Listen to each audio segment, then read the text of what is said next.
Fala galera, sou o Felipe, começando aqui um projeto novo, o nosso podcast, onde a gente vai falar, trocar ideia. O objetivo é levar um pouquinho mais de conhecimento aí para vocês, para mim também, porque as pessoas que a gente vai convidar são pessoas que realmente têm alguma coisa para acrescentar na minha vida, na tua vida. E o objetivo é que o nome do Senhor seja glorificado e que você possa conhecer um pouquinho mais da alegria que o Senhor Jesus pode te dar, da salvação que só Ele pode trazer para a sua alma, para a sua vida. Ele não é uma porção de regras, o que devo fazer, o que devo vestir, o que eu posso beber, comer, não tem nada a ver com isso. Jesus é muito mais do que isso, Ele é vivo. E o objetivo desse encontro, esse é o primeiro, mas a partir de agora desses encontros, é realmente tentar fazer você conhecer um pouquinho mais do que Jesus pode fazer, um pouquinho mais do Espírito Santo. Então fica com a gente até o final que vai valer a pena. Bom, hoje estamos aqui com o Nauber, iniciando esse podcast animal. E ele é um cara que tem muito que acrescentar na minha vida, já acrescentou, tem sido uma bênção. E eu tenho certeza que vai ser extremamente enriquecedor esse nosso bate-papo aqui de hoje. E, Nauber, fala aí um pouquinho de você, quem é você, o que você está fazendo aqui. E aí pessoal, tudo bem? Bom, meu nome é Nauber, assim como o Felipe falou, nos conhecemos aqui na Nova Zelândia, moramos na Nova Zelândia. Tenho 38 anos, sou casado com a Camille, tenho 2 filhos, o Bernardo e a Bianca. E estamos aí, fazendo parte desse projeto que eu tenho certeza que vai ser bênção para a sua vida, porque a bênção vem de Deus e ela atinge e alcança quem ela deve atingir. Então é isso, eu sou de São Paulo, nasci em São Paulo, mas morei a maioria do tempo da minha vida em Guarulhos, até que me mudei para Nova Zelândia 2 anos atrás. É isso, bora lá? Bora!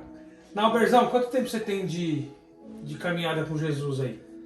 Olha, como eu disse, tenho 38 anos, nasci em 83, né? E quando eu tinha 11 anos de idade, né? Eu me lembro, eu faço aniversário dia 5 de janeiro, né? Eu acordei no dia 5 de janeiro de 94, achando que ia ter uma festa preparada ali pra mim, ou preparativos e tal.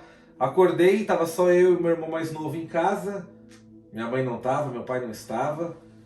Achei aquilo estranho, mas na cabeça de uma criança de 11 anos de idade, achei que eles tinham saído, fazer alguma coisa. Enfim, passou-se quase o dia inteiro. Chega meu irmão mais velho do hospital que meu pai tinha convulsionado durante a madrugada. Na sua casa? Na minha casa, tava dormindo.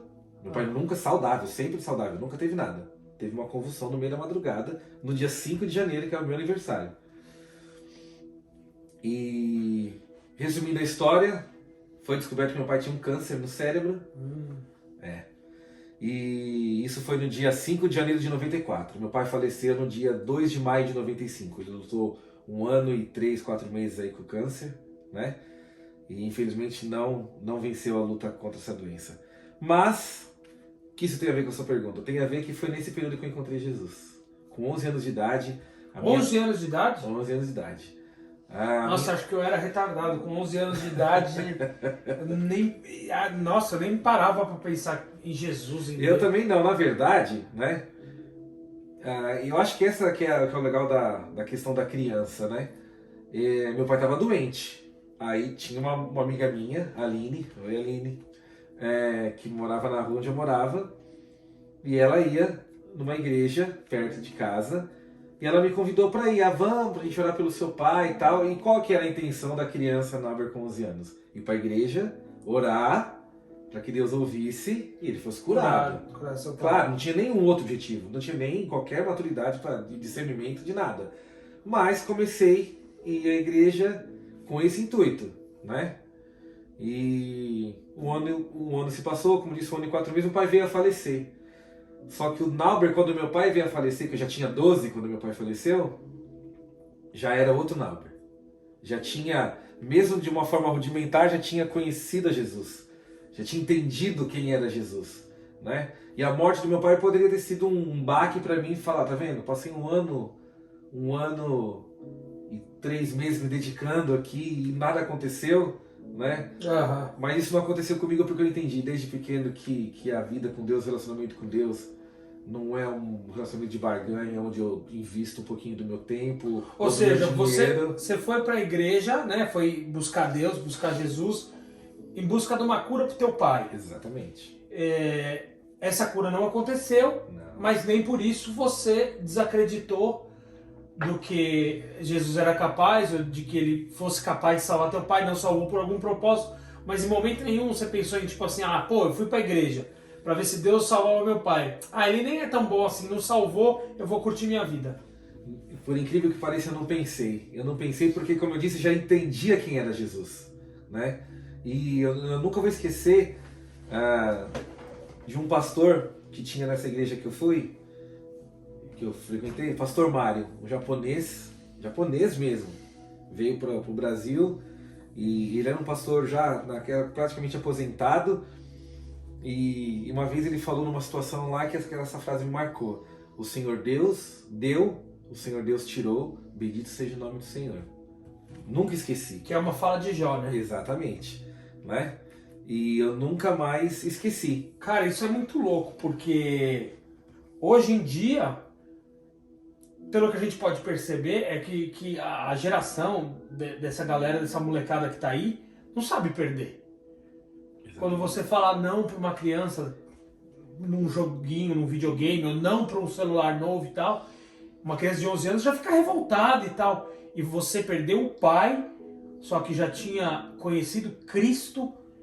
Ou seja, em vez de você se revoltar, a sua vida foi transformada pelo toque de Jesus. Exatamente. E aí meu pai veio a falecer, eu continuei indo para a igreja, construí alguns laços de amizade que eu tenho até hoje, né? E o mais interessante é como foi uma conversão genuína, como foi não só um ato religioso, nada disso, mas um encontro com Jesus de verdade, porque eu era o único cristão na minha casa. Sua mãe, seus irmãos, ninguém? Ninguém. Minha mãe, na verdade a minha família tem um histórico muito grande, né? Minha família fala de tios, né? Com kardecismo, né? Com espiritismo. Uhum. E eu era o único. A minha mãe foi entregar a vida para Jesus, que hoje minha mãe é, um irmão meu em 2003. Meu pai faleceu em 95. Então de 95 ou 94, desde que eu comecei, até 2003, eu batalhei essa luta sozinho, no sentido de pessoas, mas tinha certeza que o Espírito Santo de Deus estava ali. Então, a minha conversão, quando eu conheci Jesus, foi isso. Através de uma doença que levou meu pai a óbito, né? Mas que trouxe vida para mim, trouxe vida para o meu irmão, trouxe vida para minha mãe. Ou seja, olha onde a gente vai. Como existem várias formas de você enxergar a vida. Você tinha tudo para crescer uma criança revoltada, totalmente desacreditada de Deus, porque afinal você foi buscar algo e Ele não te deu. Mas Ele te deu algo muito maior, né? Exato. Que foi a salvação da sua alma, não somente do corpo, da alma, da sua alma, do seu corpo, da sua vida, da sua família, da sua mãe, do seu irmão. Exato. Cara, que louco isso. Não, é uma coisa que o Senhor sabe os planos dele, sabe qual é a vontade dele, né? De tudo isso, mas se você for analisar, um menino de 11, 12 anos de idade, é a fase dali pra frente, é onde a pessoa, claro que a pessoa do pai é essencial desde que a criança nasce, mas tá entendendo o que eu tô falando, onde o menino vai entrar na puberdade, Sim. que vai começar a ter interesses em pegar as menininhas, essas coisas, foi me tirar dessa base. Eu só tinha minha mãe. O que aconteceu? Minha mãe tava sem trabalhar, praticamente aposentada, desde 87, quando nasceu meu irmão, né? Meu pai tinha um bom trabalho, né? E ela não precisava trabalhar, ela só ficou ajudando em casa, né? Com os afazeres de casa, com as crianças. Então, a gente se viu ali numa situação onde meu pai foi tirado, minha mãe não trabalhava, eu tinha 12 anos, meu irmão mais novo tinha 7, e meu irmão mais velho tinha 22 na época, que tem meu irmão mais velho também. E foi assim que a gente se encontrou, né? Mas, de fato, talvez eu poderia ter descambado com qualquer tipo de coisa nesse período, porque faltou a base, né, daquilo que o menino precisa, do pai orientar, do pai, mas sempre ficou muito claro na minha cabeça da paternidade que eu tinha em Deus. Em Deus. Em Deus. Então, se eu te falar pra você que eu não sinto falta do meu pai, né, eu sinto todos os dias. Todos os dias, em situações da vida, né, é sempre bom você ter um pai ali que você fala, e aí pai, você já viu isso, o que eu faço? Isso não existiu comigo, né? Mas em Deus através do Espírito Santo, através da palavra dele, é ali onde é suprida a minha necessidade, né? É ali que Deus mostra que mesmo sem eu estar com a presença do meu Pai mais nessa vida, que eu tenho a presença dele, que é ali onde eu vou buscar refúgio e onde eu vou chorar, onde eu vou, né, lamentar as questões da vida. Mas é isso, eu encontrei Jesus dessa forma, através... Meu pai adoeceu no dia do meu aniversário e foi assim que eu conheci Jesus. E aí foi uma longa história com Deus. Que doideira. E a gente está gravando esse bate-papo aqui no meio de uma pandemia, né? Na verdade, sim, agora é a segunda onda, está estourando no Brasil, no mundo todo. E muita gente perdeu alguém, né, Nauber? Muita gente está sofrendo por ter perdido talvez um pai como você, a mãe, um filho, que ainda é muito pior, avós e tal. E às vezes a gente acha que a gente está tendo um bate-papo que não tem muito a ver com a vida da pessoa, mas às vezes tem alguém assistindo a gente agora que está passando por um período de sofrimento como o Nauber passou, chorando o luto de um pai, de uma mãe, de um filho, de uma filha. E às vezes a vontade mesmo é de jogar tudo pro alto, né? E tem pessoas que procuram a gente até com... Agora menos, mas quando eu estava mais ativo em Instagram e tal, direto pensando em suicídio e tal. E pode ser que esteja alguém assistindo isso agora, esse nosso bate-papo, e pensando, pô, eu perdi quem eu mais amava e tal, e não vale mais a pena estar vivendo nessa terra. O que você falaria para uma pessoa dessa? Porque você viveu uma experiência assim, sim, de perder o chão do dia para a noite, né? O que eu falaria é aquilo que Jesus disse na sua palavra. Porque quando a gente perde uma pessoa, nesse caso de morte mesmo, igual você falou da pandemia, essa coisa terrível que tem acontecido no mundo inteiro, e pessoas têm perdido pessoas, parentes próximos, né? A vontade ou o sentimento que fica, parece que a gente morreu junto com essa pessoa. Parte da nossa alegria foi junto. A gente morreu com ela. Alguns testemunhos, algumas pessoas eu já vi, né, que perderam o pai e falaram, o pai ou a mãe, eu morri junto. Claro que uma pessoa continua viva, mas a vontade de viver acabou ali. O que eu falaria é o que Jesus disse, que aquele que ainda que esteja morto, se crê nele, viverá. Então, o que eu tenho para dizer para você, né, que tem passado, que talvez passou, ou esteja passando, nesse período de dificuldade dessa pandemia toda, saiba que Deus não perdeu o controle de nada. O controle de Deus, o controle das coisas está totalmente na mão de Deus, né? Por mais que possa parecer, né, estranho, mas na situação quando meu pai veio a falecer, era uma coisa muito ruim para mim. Eu lembro exatamente, hoje eu tenho 38, meu pai morreu, eu tinha 12, mas eu lembro exatamente do dia como eu recebi a notícia do velório, do enterro, de tudo, eu lembro de tudo, né? Mas como eu entendi que Jesus veio para dar vida e vida em abundância, isso não tem absolutamente nada a ver com ser rico ou ser próspero, não que haja algum problema nisso, mas a abundância de vida que Jesus traz é exatamente essa. Onde não tem vida, a vida brota de novo. Onde não tem alegria, a alegria ressurge de novo. Onde tem um poço de tristeza, a alegria aparece de novo, porque aquele que crê em Jesus, ainda que esteja morto, ele viverá. Viverá. Mano, muito louco isso, né? Porque por isso que normalmente a gente que tem essa fé em Cristo é confundido, não é confundido, né? É julgado assim como, pô, vocês são loucos, porque para ouvir o que você falou. É coisa de louco. Você acabou de perder um pai, uma mãe e tal, não sei o quê, mas Deus veio para dar vida e vida com abundância, só que você acabou de perder alguém acabou de morrer. Onde está a vida nisso, né? Onde está a vida nisso? E isso é isso que eu falo que é o que vale a pena confiar nele, é o que vale a pena entregar a vida por ele. Não é porque a gente vai deixar de beber, de fumar, de sair. Mano, isso não tem... Isso é outra coisa. Você ama ele porque ele amou você primeiro, né? Você meio que está devolvendo algo que ele te deu. É uma via de mão dupla, mas que na verdade começou a ser uma via de mão única, porque ele se sacrificou, ele morreu. Ele já sabia que o Nauber ia passar essa situação com o pai dele, e ele já tinha um plano traçado para a tua vida, para te salvar, para te consolar, para ser o pai que você não teve ali, para ele estar presente na sua vida, e mesmo no meio do caos, ele traz uma luz, né? Exato. E aí te dá esperança, e Jesus é isso. Exatamente. Jesus é maravilhoso. E eu me lembro nessa carreira cristã que eu tenho até agora, algumas coisas doidas aconteceram na minha vida. O Nauber, só para vocês acharem que não é um Zé qualquer, o Nauber é teólogo, tá? é Elder aqui, que Elder é o presbítero aqui na nossa igreja, é um cara que é um dos caras que mais manja de Bíblia que eu já conheci.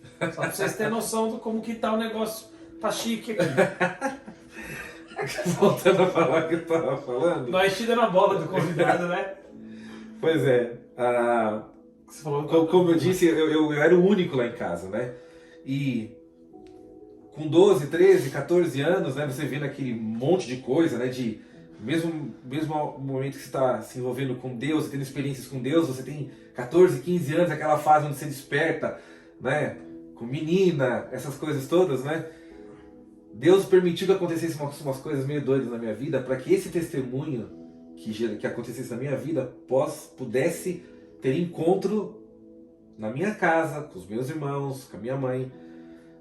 O primeiro eu lembro claramente, minha mãe sempre teve um problema que nunca mais ela teve, graças a Deus, né?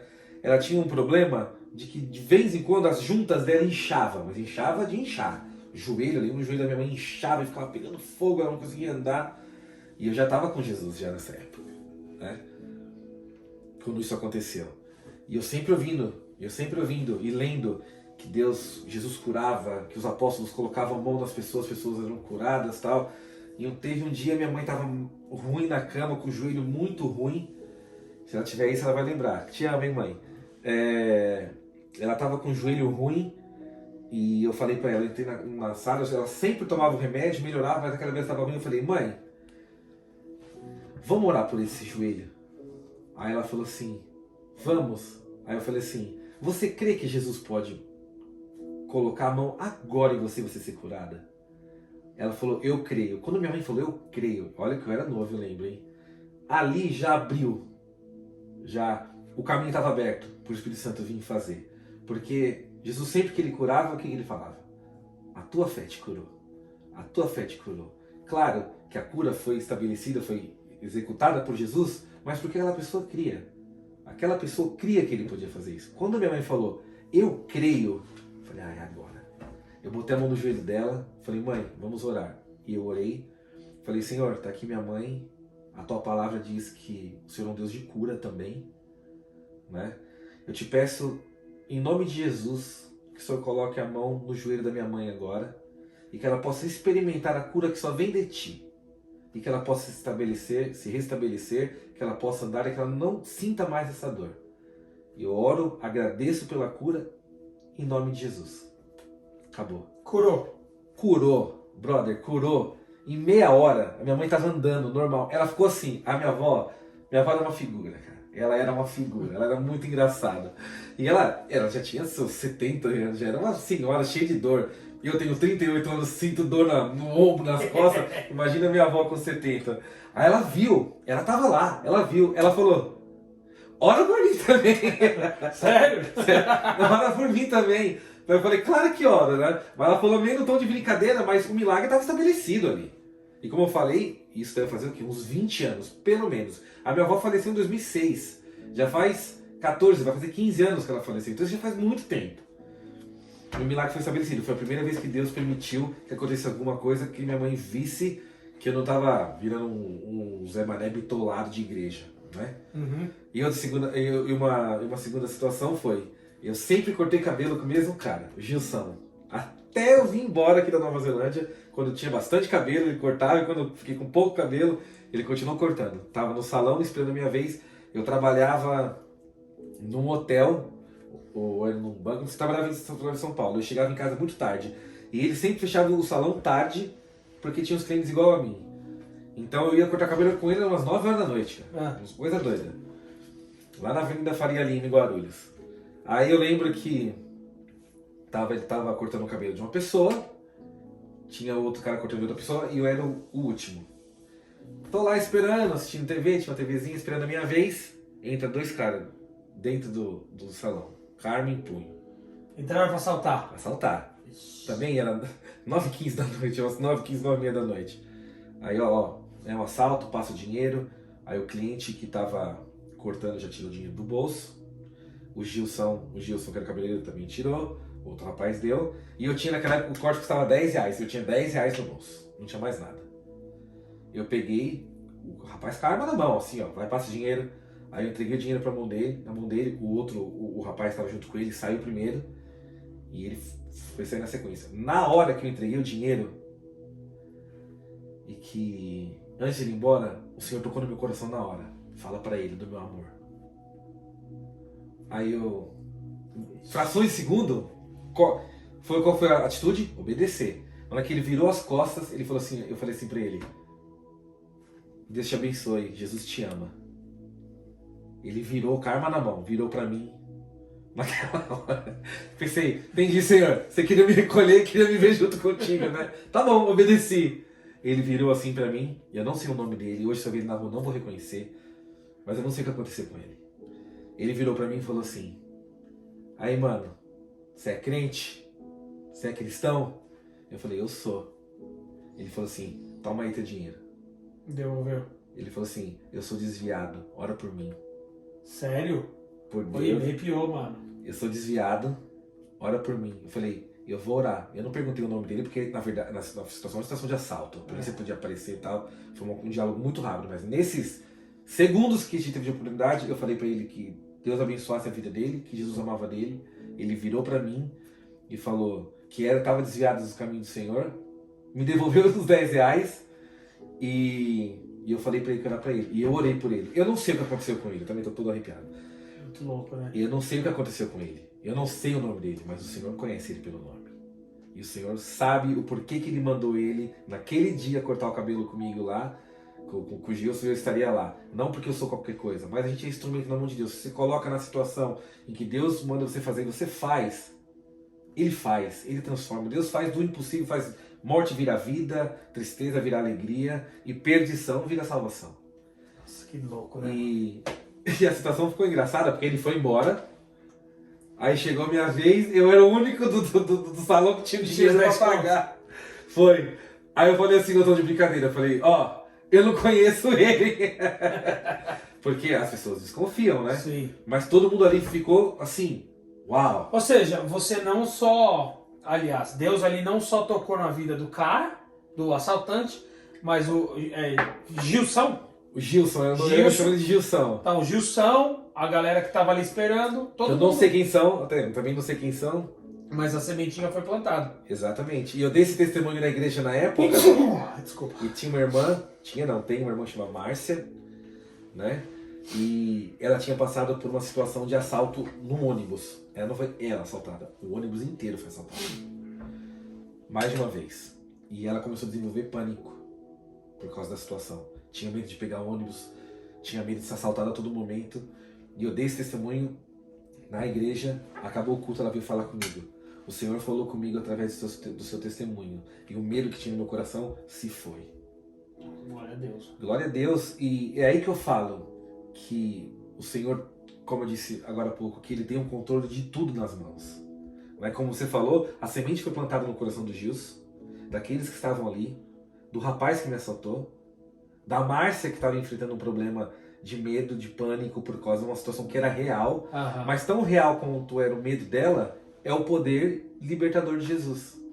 E foi nessa hora que eu dei esse testemunho, ela veio falar comigo. Eu nunca mais esqueci. Então, nessa caminhada com Deus, quando você se entrega para Jesus, você não se entrega a um sistema religioso, nada disso. Quando você tem um encontro com Deus que transforma o teu coração, você começa a viver experiências que você não tem como atribuir ao acaso. Esses tipos de coisas, esses tipos de encontro que você tem durante a vida. Hoje eu estou aqui com você na Nova Zelândia. Eu não sei quais são os propósitos que Deus tem para a minha vida e para daqui a 10 anos. Né? Mas o que a gente tem que entender é que a gente não fique fora do propósito. Que estando aqui, estando no Brasil, estando em qualquer lugar, o propósito vai acompanhar. O propósito é teu.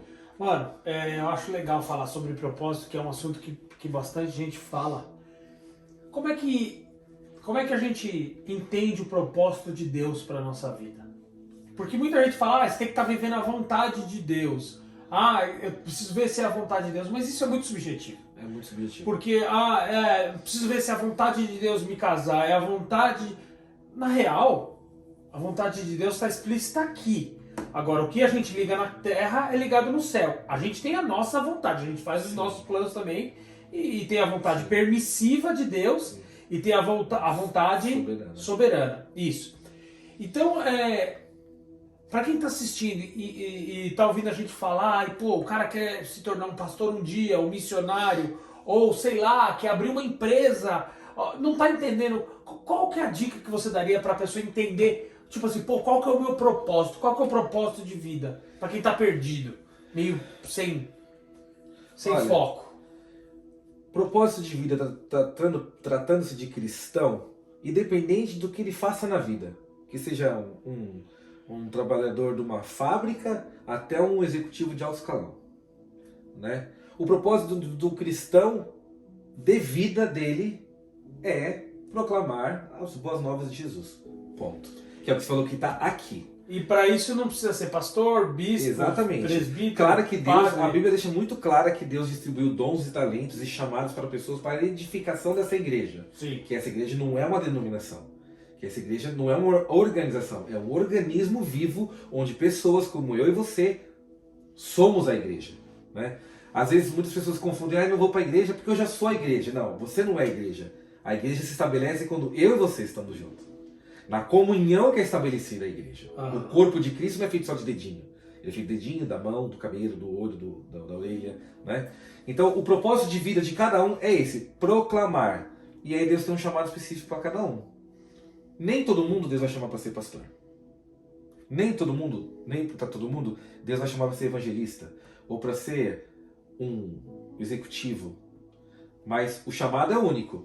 Todo mundo foi chamado a proclamar a vontade de Deus e como você vai fazer. Agora, se a pessoa está meio perdida, não adianta. O manual de vida, de regra, de fé que a gente tem é a Bíblia Sagrada. É ali que a gente vai buscar. Agora, se você se encontra... Porque eu já trabalhei, por exemplo, em situações completamente diferentes, né? E... na verdade, não é muito a atividade que você exerce que vai te trazer propósito. Você tem um propósito e esse propósito vai ser trazido para a atividade que você exerce. Por exemplo, tem pessoas que até chegar num alto escalão empresarial, conheço muitos casos que as pessoas entraram na empresa como box boy. Nunca imaginou que você chegaria naquela posição. Tem um percurso para se fazer. O propósito está nisso, que aonde você estiver, onde eu estiver, o propósito esteja sendo trabalhado, né? Às vezes as pessoas esperam uma coisa muito mística que aconteça, tem que haver uma alta revelação da parte de Deus para eu entender o propósito. O seu propósito de vida, Felipe, o meu, de você que está escutando a gente, é proclamar as boas novas do reino de Deus, porque essa vida é passageira, né? A taxa de expectativa de vida do ser humano tem aumentado, né, nos últimos anos, 1, 2, 3, 5 anos. Mas na verdade nossa vida é muito passageira comparada àquilo que nós vamos viver na eternidade. Então, a gente não pode negociar muito aquilo que é eterno por aquilo que é completamente passageiro, né? Então, nesse período, o quanto tempo de vida que nós vamos ter, independente onde você estiver, o propósito Deus já colocou em você, que é proclamar as boas novas do reino dele para as pessoas que estão perdidas. Então, se você não sabe ainda o que fazer, se você vai ser, ou faculdade, alguma coisa, calma, você vai descobrir. Né? As coisas às vezes acontecem naturalmente, mas até que isso aconteça, o seu propósito já está colocado, entendeu? Claro, se você for ter um chamado pastoral, como acontece? Você faz parte de uma comunidade cristã, Deus levanta o seu chamado, o seu pastor percebe, a própria igreja percebe. Eu lembro quando eu tinha 14, 15 anos, eu já era convidado para dar uma palavra, para pregar, e eu nunca pedia, mas era porque eu sempre fui uma pessoa que gostei muito de falar. Nunca tive problema nenhum em comunicar. Em me comunicar. Então, era assim que as pessoas reconheciam, até que eu entendi que tinha esse chamado de pregação da palavra, né? Mas até que isso acontecesse, até que isso... Teve uma caminhada. Tem uma caminhada que você tem que desenvolver, né? E é de leitura, e é de busca do Espírito Santo de Deus, né? Porque Jesus foi e ele nos De vida no prometeu altar, né? de vida no altar, que ele enviaria não só o Consolador, mas aquele que lembraria, que fazia você se lembrar de tudo aquilo que o Senhor tinha feito. Então a presença do Espírito Santo com a gente, igual eu estou completamente arrepiado agora, ela é constante, ela é diária, ela é disponível. O Espírito Santo habita dentro de você. Então, não tem como você ficar desconectado com Deus. Se conecta com Ele através da sua palavra de oração, vida no altar, igual você falou. Deus não é um Deus de confusão. Ele vai responder. Para quem não sabe, a gente fez umas missões ano passado, ficamos mais ou menos ali 8, 9 meses viajando no Brasil, levando a palavra. Uma outra oportunidade eu conto isso. E muita gente perguntava pra gente, pastor, como é que eu faço pra... Eu ouvi a voz de Deus, que eu tenho que me tornar um missionário, mas eu não tenho certeza que foi a voz de Deus. Olha, eu acho que eu ouvi a voz de Deus para casar, mas eu não tenho certeza se foi a voz de Deus ou não. Aí eu comecei a refletir nisso. E olha onde eu cheguei. Quem é Deus? É o ser mais poderoso, é o princípio e o fim, o alfa e o ômega. Ele criou tudo que a gente vê, que a gente imagina. Ele é tudo. Você acha que se ele quiser falar com você, presta atenção, se ele quiser falar com você, se ele quiser te dar um recado, olha, casa com tal pessoa, olha, se torne missionário amanhã, largue tudo, tal. Se ele quiser falar com você, ele não vai conseguir se fazer claro. Mas é porque eu sou pecador. Tá, então quer dizer que o seu pecado é maior, é mais alto e ele cala a voz de Deus? Não, isso é a maior loucura. Se Deus quiser falar com você, ele vai falar e ele vai se fazer entender. Exato. Se você tem dúvida... Onde Deus não há confusão. Não, exatamente. Se tem dúvida, e se você acha que não foi a voz de Deus, não dá para ter dúvida. Em algumas situações da minha vida, eu ouvi a voz de Deus e eu sabia que era a voz de Deus. E aí você vai sem medo. Outras, eu achei que era a voz de Deus e não era. E dei com o burro na água. Sim. Quando Deus fala, mano, ele fala, ponto. Sim. Não importa se você é uma prostituta, se você é um bandido, se você é um padre, um pastor, a mãe diz... Se Deus quiser falar com o diabo, hoje ele vai lá, fala e o diabo escuta. Se ele quiser falar comigo, com você, ele vai falar. Com os anjos ele vai falar. Não tem como calar a voz de Deus. Então, se você já tem uma vida no altar, se você já tem uma caminhada com ele e tal, não adianta querer ficar esperando. Ele não tem obrigação nenhuma e ele não faz, na maioria das vezes, é se revelar para você, porque ele já se revelou através do filho dele e ele deixou isso aqui, não sei quantas páginas tem aqui, se revelando. Ou seja, isso aqui não é o suficiente. O que acontece é que as pessoas não têm paciência para ler e estudar a Bíblia e quer que Deus desça aqui e fale, olha, case com fulano de tal. Sim. Olha, largue tudo e vá me seguir. Já tá aqui, mano. Eu estava vendo um comentário de um pastor esses dias, porque no Brasil, né, não só no Brasil, mas estamos falando de Brasil porque, afinal de contas, somos brasileiros, né? A gente tem uma onda mística que cerca o nosso país e, às vezes, a gente começa a introduzir esse tipo de coisa dentro da igreja. É o que mais tem. Você entendeu? Aí o que acontece? Dentro da vida cristã, pessoal, as pessoas acham que o pastor falava assim, não existe isso que toda tampa tem a sua panela, no sentido de que essa tampa foi feita para essa panela. O que existe existe um comum consentimento. Tal pessoa gosta de mim, eu gosto dela.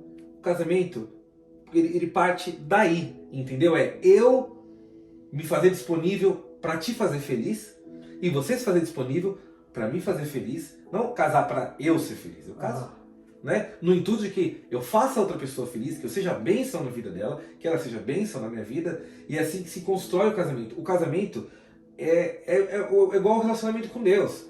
Você tem que ter um desenvolver disso. É investir tempo. Investir tempo. Então, não existe uma coisa... Claro, né, que algumas situações acontecem, são muito interessantes, de casais se encontram de formas diferentes. Mas pontual. Sim, mas no geral, o casamento é nada mais do que você abrir mão de si mesmo em prol daquela pessoa. E ela abrir mão dela mesmo em prol daquele que ela vai Casar. se casar. E é assim que constrói, é um aprendendo com o outro, é um completando o outro, se tornando uma carne só. Então, sabe, ai, será que eu tenho que casar com essa pessoa? Você é cristão, ela é cristã. Né? Estou falando num ambiente cristão. Aham. Você é cristão, ela é cristã. Você serve a Deus, ela serve a Deus. O que impede? Né? Se vocês estão nesse comum acordo, né, a bênção de Deus já está aí. Né? Claro, depois vem com o casamento, vai vir a bênção do seu pastor ou do seu líder, enfim. E isso vai desenvolver, mas as coisas são menos... algumas coisas são místicas, né? menos místicas e mais práticas. Né? E as coisas com o Senhor é assim. Óbvio que Deus move no mundo espiritual, isso não há dúvida. Né? Que o mundo espiritual está aí, a batalha espiritual está aí o tempo todo, por isso que a gente tem que se revestir mesmo, né? Como Efésios fala, se revestir de toda a armadura que vem de Deus. Mas a vida com Deus é uma vida de relacionamento. Né? A palavra fala que hoje nós não somos mais, nós somos amigos de Deus. Né? Nós podemos chamar Deus de amigos. Então, como que um amigo se relaciona? Não é? Não tem que ter segredo. Nem tem como ter segredo. Não há nada que a gente possa esconder de Deus. Então, é a gente parar de buscar no sobrenatural o que não é sobrenatural. O que já está revelado. Revelação. Exatamente. Já está revelado aqui. E aquilo que for espiritual, se empenhar nisso. Né? Que é uma vida de santidade, que é se arrepender dos seus pecados. Qualquer um, Felipe. Você tem praticamente a mesma idade que eu. Quantas coisas a gente já fez na vida de muito certo e algumas coisas a gente fez na vida de muito errado. Né? Mas mesmo quando você tem o seu maior tropeção da sua vida, que você acha que acabou o mundo, que você acha que não tem mais conserto, que você fez o que você não poderia fazer, que você estava destruído, ainda assim há esperança, porque a misericórdia de Deus ela se renova a cada dia, e se você se arrepende, se você pede perdão a Deus, o Senhor pode restaurar você como pessoa, como homem, como casal, marido e mulher. Quantos relacionamentos a gente vê que Deus, né, restaura? Você acha que Deus é capaz... Não, Deus é capaz não, que é essa pergunta, né? Mas você acha que existe solução para um casamento onde aconteceu o adultério, não importa de qual parte? Perfeitamente. É assim, quando acontece um adultério e somos cristãos, a Bíblia é muito clara o que pode acontecer. A pessoa que foi ofendida, ela pode biblicamente fazer o quê? Eu não quero mais. Ela se torna livre, por causa que é a única, né, concessão para divórcio, né? Que aconteceu o adultério, né, a prática, né, ilegal sexual. Né? A pessoa que foi traída, ela pode perdoar, ela falar, eu não quero dar mais continuidade nesse casamento. Biblicamente ela pode. O cara que traiu que se enrosca um pouco, né, nessa situação toda. Né? Mas se a pessoa que foi traída ela quiser perdoar e começar de novo, né, eu tenho certeza absoluta que esse casamento pode ser restaurado. Não importa como foi a traição, se foi um beijinho na boca ou se foram anos de traição. Porque a gente tá se foi um filme pornô, que é uma traição. Exatamente. Né? Às vezes a gente acha que a lei de Moisés era dura. Né? Mas se você pegar, né, no Antigo Testamento, Moisés, nas 200 mandamentos, diz, não adulterarás. Até então, adulterar o que era? Sei lá, né? Pegar outra mulher. Pegar uma que você não é a sua. Né? Jesus trouxe muito mais para perto isso. Jesus falou, se você olhar indevidamente, você pensar, você já cometeu o adultério. Né? Então, por que, Nalber, você está falando que é possível? Como que eu vou confiar? Porque nós estamos falando de restauração. É o que a gente falou no começo, né? É que ele trazer vida para onde não há mais vida. E aí, nesse caso, morreu o amor, morreu o respeito. Morreu a confiança. Só Deus pode restaurar. Mas da onde está o caos, Deus traz a vida. Então você acredita que existe plenamente. Deixa eu te colocar em saia justa aqui. Saia não, porque lá vem ele. Porque ele usa calça, né, eu acho. Tô zoando. Se a gente for pra Escócia, a gente usa umas saias muito loucas. Aqui na Nova Zelândia tem os maori de saia também. Mano, eu tive um caso, não muito tempo atrás, de uma seguidora minha no Instagram. O marido agredia ela fisicamente. E biblicamente não se fala nada sobre isso. Que conselho que você dá? Eu sei o que eu dei, depois eu falo o que eu falei para essa mulher fazer. Mas ela é cristã, o marido diz que é, claro que não é, mas ela sofria agressão dentro de casa. Se ela se separar, o que acontece? Olha, tem. Pegadinha do malandro! É assim. Pelo que eu entendi, você falou que ela é cristã e o marido não é, né? Diz que é. Mesmo porque não é. Não, claro que não. Mas a Bíblia diz que o esposo santifica a mulher e a mulher santifica o esposo, né? Eu não posso ser irresponsável a ponto de falar para uma pessoa que está sofrendo agressão que permaneça debaixo de uma situação de agressão, né? Porque isso está envolvendo vida, está envolvendo risco de morte real. Eminente, né? E o casamento, como a gente falou agora há pouco aqui, o que é eu me colocar ou me fazer disponível para que aquela pessoa seja feliz. E o contrário também. Mas não feliz porque eu quero ser feliz naquela felicidade que o mundo fala rasa, não. Felicidade plena de um casal em Cristo. O que eu falaria é o seguinte: primeira coisa, essa mulher tem que ser apartada dessa pessoa. Pelo simples fato que ela está sendo abusada. Se fosse o contrário também, é bem engraçado falar de homem que apanha de mulher, mas tem, mano. Tem muito. Claro que são poucos os casos que a mulher vai matar o cara. Sim. Tirando o Ioki lá, né? O cara da... Sim. A mulher picotou ele todo. Sim, mas existe casos de agressão contrária, claro, né? Claro que pro homem ser fisicamente mais forte que a mulher, na maioria das vezes, né, é a mulher que sofre a agressão. Eu não falaria de divórcio agora. Eu falaria de salvar essa mulher da pancadaria que ela está sofrendo. Porque se tem filhos, está afetando uma situação total. E esse cara precisa ser tratado. Ou preso. Né? Mas, tirando essas questões civis, se ela denunciar e for comprovado, ele pode sim ir para a cadeia. E deve, né? Vai dar conta daquilo que faz, né? Sim. O fato de você se tornar cristão qualquer dia na vida não anula qualquer coisa que você faça, né? A gente viu o exemplo do ladrão na cruz lá, que estava na cruz, não era porque era um santo, só ia para a cruz, né, crimes hediondos, crimes terríveis, né? E ele estava na cruz. Jesus prometeu o que para ele? Que naquele mesmo dia... ele estaria no paraíso. Jesus tirou ele da cruz? Não. Não tirou ele da cruz. Tinha que pagar. A Bíblia nos ensina aqui... Ele não tirou ele da cruz. Então é o seguinte, o cara é um agressor, ele não é um marido. Já fugiu do propósito de Deus, entendeu? Há conserto?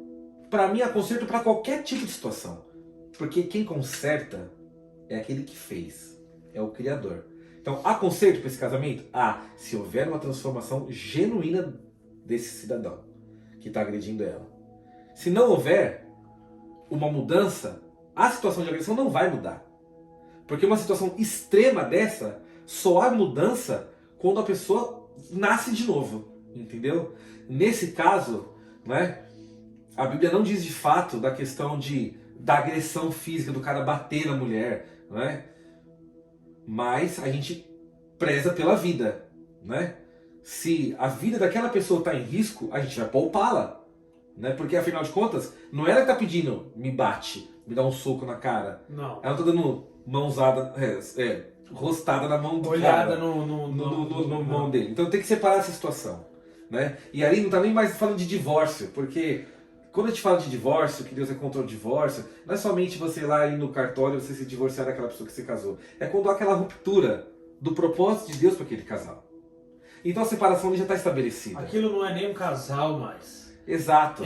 O conselho que eu dei, ficou bem claro, o conselho que eu dei foi, se possível, procure a polícia, porque às vezes nem a polícia pode procurar, se procurar a polícia é pior, o cara fica com raiva e é pior, e aí acaba matando. Mas aparta, divorcia, sai fora, some, esquece.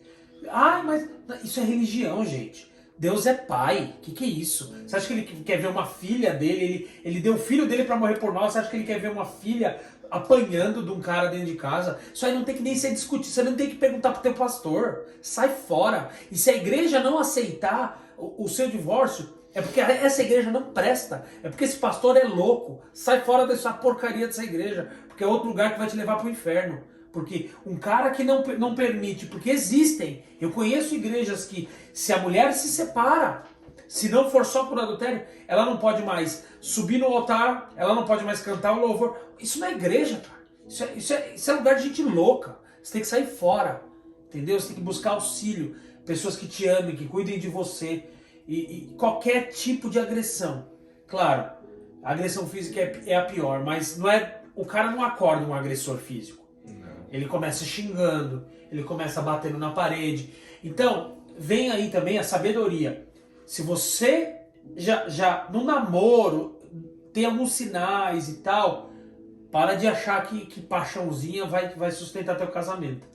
Abre o olho, vê como esse cara trata a família, se ele tá te xingando, se ele fica nervoso, dá soco na parede. Pula fora. Antes de casar, já sai fora. Porque quando... É exatamente isso. Quando a gente tem um namoro, muitas coisas já são reveladas no namoro. Ou... Muitas. Por exemplo... Só que a gente fica cego, né? Por causa do amor, né? Paixão. Do pseudo-amor, da paixão, né? Você imagina, por que o casamento, no sentido de você se casar, não vai resolver essa situação? Você está vivendo com aquela pessoa, ainda no âmbito de namoro, na situação de namoro, ela já é agressiva? No namoro você não vive como casado. Não. Você vê pessoas por algumas horas por dia, talvez sim todos os dias, mas por períodos. Se naqueles poucos períodos que você está com aquela pessoa, poucas horas, ela já se mostra agressiva, o dia que você estiver casada, que você viver com ela o tempo todo, que foi colocado à prova a forma como que você foi educado, a forma como a pessoa foi educada, educações diferentes, tudo diferente, potencializa tudo. Aí o bicho pega. Se o cara já é um agressor, né, uma promessa de agressor, ele será um agressor quando você for casar. Ninguém se torna um maluco da noite pro dia, a não ser que haja um problema psiquiátrico constatado por um médico, né? Mas as coisas sempre dão um sinal, né? E geralmente foi aquilo que você falou, as pessoas que estão em volta percebem. A pessoa não percebe porque ela está cega pelo véu chamado paixão, que é onde leva muita gente pro buraco, né? Porque acha que tem que casar, ou eu caso porque eu sou apaixonado por essa pessoa. Paixão é isso aqui, ó. Passa. É por isso que você tem que não casar com quem você gosta. Você tem que gostar com quem você casa. Você tem que amar quem você casou. Não você vai casar com quem você gosta. Claro, que é meio natural, você se apaixona, você namora, né? Não é isso que eu tô falando. O que eu tô querendo dizer é o seguinte. Quando você casa, a decisão ali, a partir de hoje, essa pessoa vai ser uma comigo e eu vou amá-la.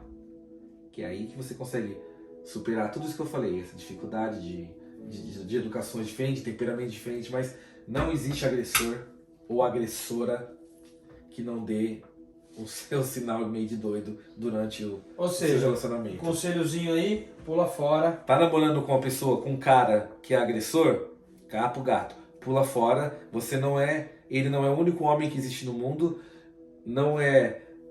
você não vive sem ele, vive sim. Vive sim. E o contrário também, né? Nós temos aí um testemunho de um primo de uma amiga minha que namorava com a mulher, ele não morreu porque Deus não permitiu. Ficou até famoso esse caso no Brasil, né? Da mulher que foi pra cima dele com a faca, deu umas facadas nele e tudo. Era parente seu? Não, ele é primo de uma amiga minha. Primo de uma amiga minha. E com certeza essa mulher que mandou a faca nele, com certeza ela já demonstrou que ela era abusiva de algum momento. Entendeu? Deus nos deu uma inteligência, uma questão de ver. A gente não pode passar a mão, não tem mais espaço para isso. De ficar tolerando agressor. Você imagina, eu sou pai de uma menina, né? Ela é minha princesinha. Eu não consigo imaginar ela com 20 anos, 22, 23, mesmo casada, um cara colocando a mão nela. E você é um pai humano, falho, imagina Deus que é perfeito. Exatamente. Então, se eu que sou pai não posso permitir uma coisa com a minha filha, é o meu maior amor, mas é ela, não sou eu ainda. Né? Imagina você que está se passando nessa situação. Tem que ter um amor próprio que te barre com isso. Não vou me sujeitar a esse tipo de situação. O negócio é feio. Pois é. Vamos mudar de assunto, de pato pra ganso. Mano, por que você acha que esse Covid, essa pandemia, o que você acha que está acontecendo no mundo? Eu não queria estar só focando nesse assunto, mas não tem como. Olha, Qual que é a sua perspectiva aí, num olhar, não teológico, mas um olhar de cristão, de quem... é assim, muita gente, como a gente acabou de falar, é tudo muito mistifica, quer espiritualizar tudo. Mas, ao mesmo tempo, a gente não pode ir para uma racionalidade completa e se tornar cético, né? O Covid não é a primeira pandemia que atinge o mundo. Não é. Né? Mas nós estamos vivendo num período de pandemia, onde há uma globalização, onde o seu smartphone te leva, por exemplo, se eu quiser falar com a minha mãe agora, por mais que seja madrugada no Brasil, eu vou clicar em 2, 3 botões, vai acionar uma chamada de vídeo e eu falo com ela. Né? Então, a notícia se espalha tudo muito rápido, então se torna uma coisa muito estrondosa, muita gente morrendo, e de fato está morrendo, um absurdo isso que está acontecendo. Né? Mas, a perspectiva cristã é sempre imaginando que a situação vai ficar pior. Essa é a perspectiva bíblica. Pode ser que você não goste mais, pode ser que eu não goste mais, talvez. Não, e é engraçado porque ninguém prega isso mais, são raros. Eu vem para lembro. Jesus que é amor, é paz, é isso e aquilo, e é tudo isso. Mas as promessas dele não são flores para essa terra. Não. E eu lembro, igual você falou, não se prega mais isso, quando eu comecei a ir para a igreja, tudo que foi lá naquele 95, tal, perto do anos 2000, lembra que ia ter a virada, ia ter o Que o do mundo ia milênio, acabar. né? Era pregado muito isso. Muito, né? Vem para Jesus, é urgente, Jesus está voltando, os sinais estão aí, e estão de fato. Todos os sinais. Pandemia, morte em massa, né? Guerras, rumores de guerras, tudo isso são sinais daquilo que estão por vir. Né? Então, assim, eu não tenho a menor condição de fazer isso daí, não vou me tornar um maluco para querer colocar data em nada. Só o Senhor, Deus Pai, é que sabe quando será o dia. Mas os sinais, Jesus já disse quais seriam. Então, as profecias vêm se cumprindo. Né? Então, a pandemia está Mais um sinal. é mais um sinal. Por exemplo, o ser humano tem se tornado tão violento que guerra e rumor de guerra não deixa mais os cristãos apreensivos com a volta de Jesus. Ainda mais a gente que é brasileiro, né? Exato. Então por que Vive numa guerra civil. Se vive numa guerra civil, né? Onde os números aí dos últimos 10 anos é de 50 a 60 mil pessoas morrendo assassinadas, né? Ou assassinadas mesmo, foram assaltadas, ou ladrão matando policial matando ladrão. 50 a 60 mil pessoas, esse é o número de guerra. Esse é o número de guerra. Né? Mas as pessoas vão ficando anestesiadas e aquilo se torna normal. Não abala mais, né? Mas um dos sinais daquilo que aconteceria, da volta de Jesus, é guerra, rumor de guerra, pai contra filho, nação contra nação. Só que isso já acontece há tanto tempo que as pessoas parecem que não dão credibilidade. a credibilidade espiritual que há nisso. Só que ele mesmo disse que, né, o coração de muitos esfriaria. E isso é um Exato. coração frio. Quando você... Por exemplo, olha que doido isso. Um exemplo besta. Mas quando você está parado no trânsito e tem um acidente lá na frente, a expectativa que você tem é de ver corpo, de ver as coisas... Quando você passa e não tem nada, você fala, nem foi nada. Esse trânsito tudo assim, pra isso, né? Tipo assim, você fica triste porque você não viu um monte de gente estraçalhada. E é isso que a gente está vivendo. Hoje, ainda mais o brasileiro, a gente vive numa realidade tão violenta que assassinato nem é mais notícia de jornal. Só Sim. quando é algo muito diferente. A Bíblia diz que, por se multiplicar a iniquidade, o amor de muitos se esfriaria. E qual que é o amor? Eu vou deixar de amar o Felipe? Não, é exatamente isso. Eu me tornar um ser anestesiado. Se eu ver um cara que ocorreu um acidente e ele está, né, partido ao meio dentro do seu carro, não traz mais aquela comoção do próximo que perdeu a vida. A primeira ideia que vem na cabeça da pessoa qual que é? Tirar foto. Então, perto dos sinais dos tempos, por se multiplicar a iniquidade, o amor de muitos se esfriaria. É isso que a palavra de Deus diz. Então é assim, a pandemia é uma coisa terrível, está matando milhares de pessoas, está, infelizmente, é um fato, né? Mas os sinais da vinda de Jesus são os sinais, não é o sinal, entendeu? Você odiar uma pessoa por causa que ela pensa, sei lá, diferente de você em futebol, em política, você querer anular aquela pessoa da sua vida, Cancelar, né? A galera cancela. cancelar, Que absurdo, mano. é o amor, é a iniquidade se multiplicando no seu coração E a gente esfriando o amor. A gente viveu isso esses tempos agora, né? Na época de PT ou Exato. não PT. Se o cara era petista, ele era o satanás. Se ele não era petista... Então, tipo assim, você odiava o seu irmão porque ele... Odiar Sim, de odiar. de cancelar, de excluir de rede social. Às vezes, desculpe, nós como os cristãos, a gente acha que a gente vive num mundo paralelo. Que a nossa rede social é um Nárnia, sabe? E que eu posso falar, fazer o que quiser, que não dá nada. Mas em vida você tem uma só. Então, você é cristão. Palavra lançada não volta. Você é cristão onde você trabalha, onde você congrega, onde você vai na sua igreja, onde você tem o seu lazer e nas suas redes sociais. É isso aí. Entendeu? Não adianta eu querer dividir minha vida em pontos e o meu ponto, um ponto que seja... Aqui eu sou cristão, aqui não. Não é? Que aqui não tem problema, aqui eu permaneço com o meu testemunho, mas no meu celular eu queria fazer, né? Não vou falar que eu vou atualizar a Bíblia de jeito nenhum, mas eu queria fazer uma contextualização, né? E Tiago fala aqui que o coração, a boca fala do que o coração está cheio, né? Eu queria contextualizar no seguinte, de que o seu dedo digita que o teu coração está cheio, né? Porque hoje com a rede social, às vezes as pessoas estão tão afastadas uma das outras que a conexão mais próxima que ela tem é com a rede social que elas têm.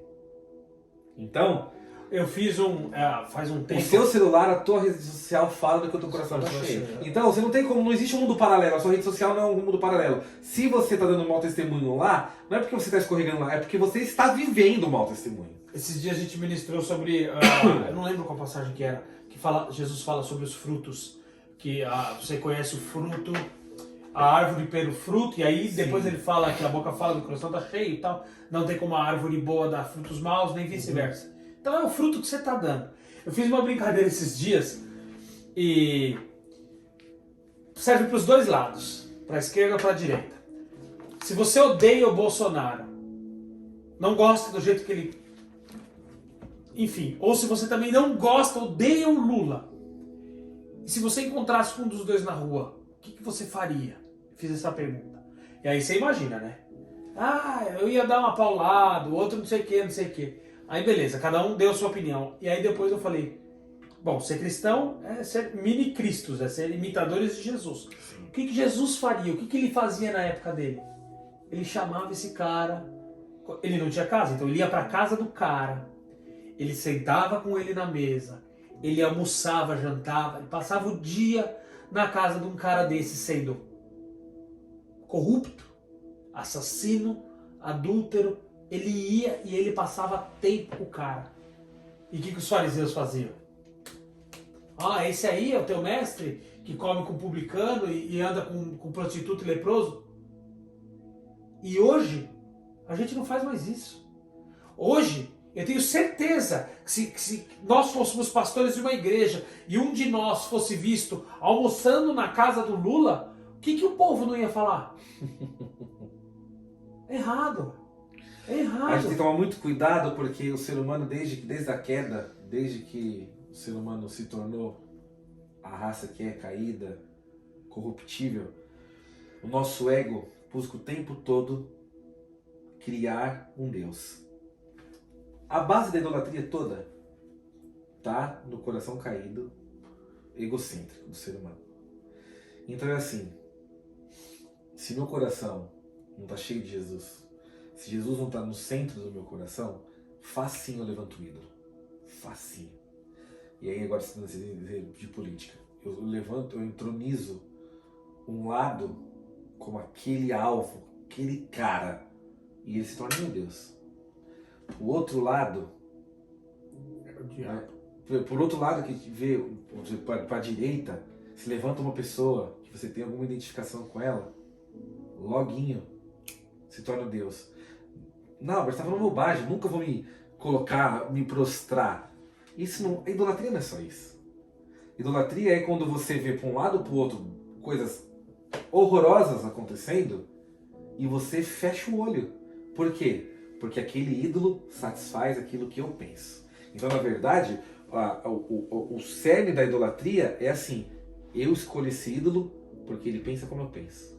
Porque ele satisfaz aquilo que eu quero que seja satisfeito no meu coração. Se eu sou uma pessoa que gosta mais desse lado, e senta naquilo, aquele vai ser meu ídolo. Tá, e o que a gente, quando você bota, olha aí, além de você estar errando no ponto de estar entronizando alguém, da mesma forma você manda outra pessoa pro inferno, se dependesse de você. Sim. Ou seja, porque o ídolo é errado. Porque se você tem Jesus no seu coração, é exatamente o que você falou. O Lula e o Bolsonaro, nesses momentos, um cristão conhecedor da palavra de Deus, eles não querem que eles vão pro inferno. Não, você ama os dois. Você tem que amar os dois. E assim, existe um Jesus que pode transformar todas as situações. Transformar o seu caráter interior, transformar você, porque por mais que, aconteçam diversas coisas que as pessoas possam discordar completamente de atitude de um ou de outro, então só que é normal, porque somos seres pensantes. Mas é que é o seguinte, o Senhor morreu pelos dois. Pelos dois, entendeu?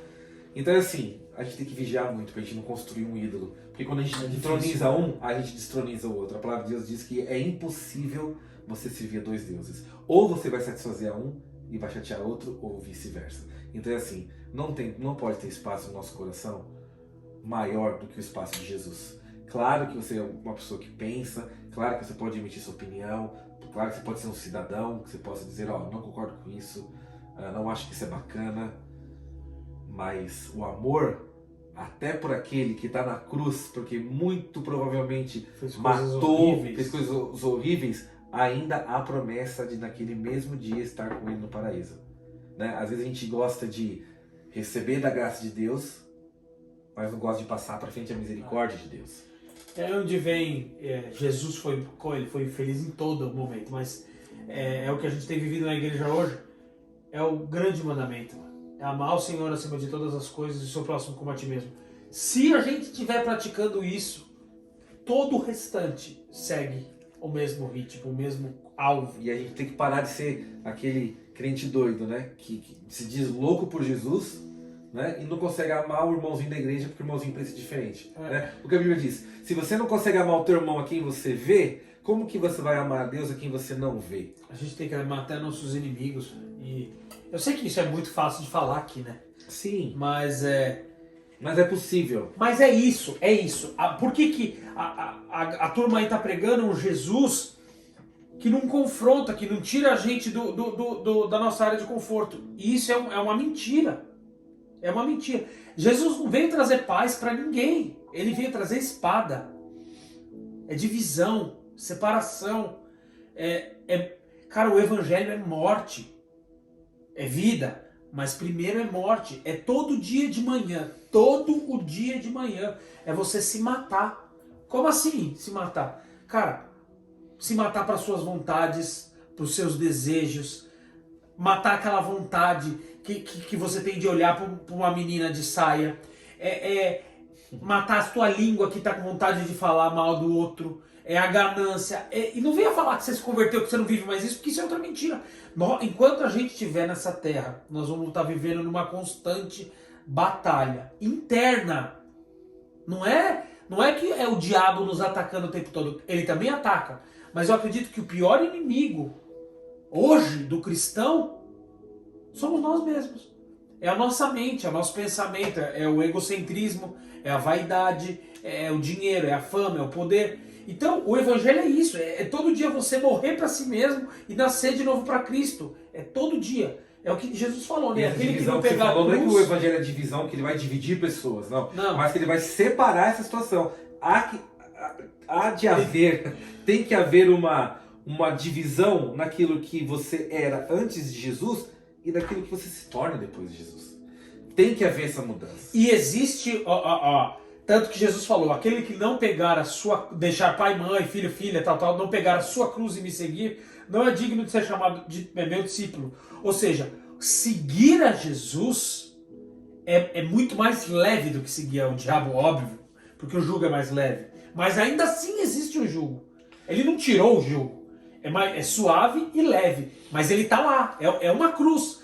Ah, como assim você está falando? É uma cruz, cara. É todo dia você fazer a vontade de Deus. É você viver por Ele. É você deixar de lado muitas vezes a sua própria família. Mas a minha família é meu primeiro ministério. É mentira. Isso é outra coisa. É claro que ninguém tem que negligenciar, mas ministério é ministério, família é família. Uma coisa não funde com a outra. É o Senhor acima de todas as coisas. E é difícil, cara. Pastores que têm 3, 4 filhos e não tem como deixar a igreja de lado para estar o tempo todo em casa. Então sacrifica viagem, sacrifica isso, sacrifica aquilo. É um missionário que larga a profissão que tem para ir seguir a Jesus. É o cara que tinha uma vida social com muitos amigos. Hoje ele já não pode ter mais, já não anda mais com essa galera. Porque então é uma vida. O evangelho é simples, mas ele é complicado. Porque o que Jesus nos pede, por isso que eu digo, não é uma série de regras. Deixa de fazer isso, isso e aquilo que você vai ser. O que ele pede é a gente por inteiro. Não é só um pedacinho, né, não? É você todo. Ele é um Deus, né? Sim. Ele quer tudo. É por isso que volta naquilo que a gente fala, que a gente está falando na rede social. Deus tem que ser Deus de você por completo. Ele tem que ser Deus até da sua rede social.